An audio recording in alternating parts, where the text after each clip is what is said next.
This time to be a representative for your Bago pa man gumulong ang hearing ng House Committee on Good Government and Public Accountability kaugnay sa paggamit ng pondo ng Office of the Vice President, tumanggi na si Vice President Sara Duterte mag-take ng oath.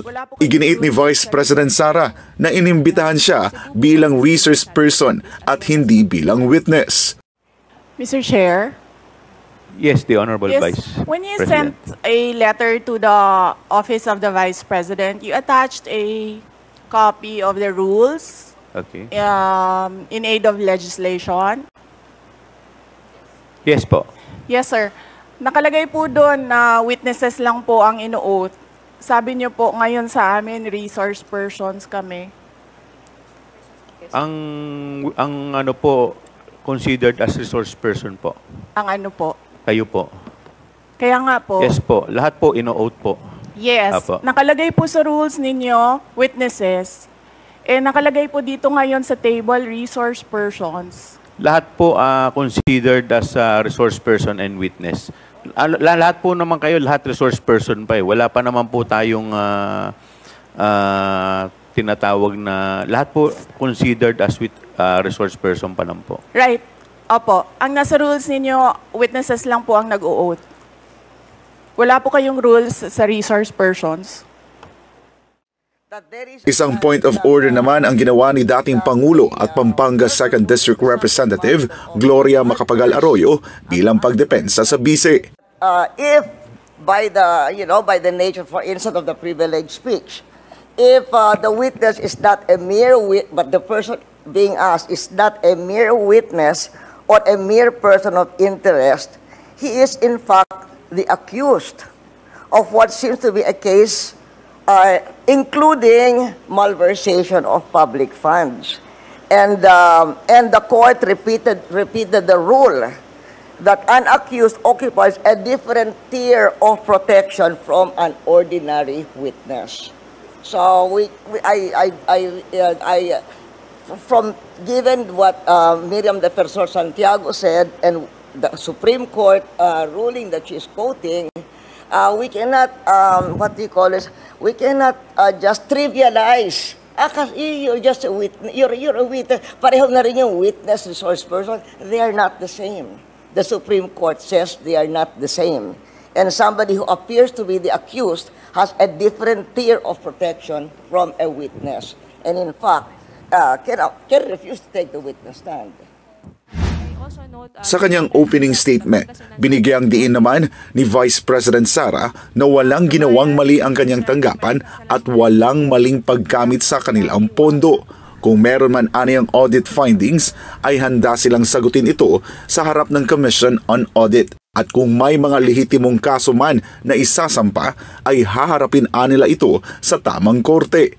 Pagbibigay diin pa ng bise na malinaw na ang nasabing pagdinig ay isang political attack para sirain ang kanyang pangalan at ang kanyang tanggapan. What we are witnessing now is no ordinary legislative inquiry. This exercise is a well-funded and coordinated political attack.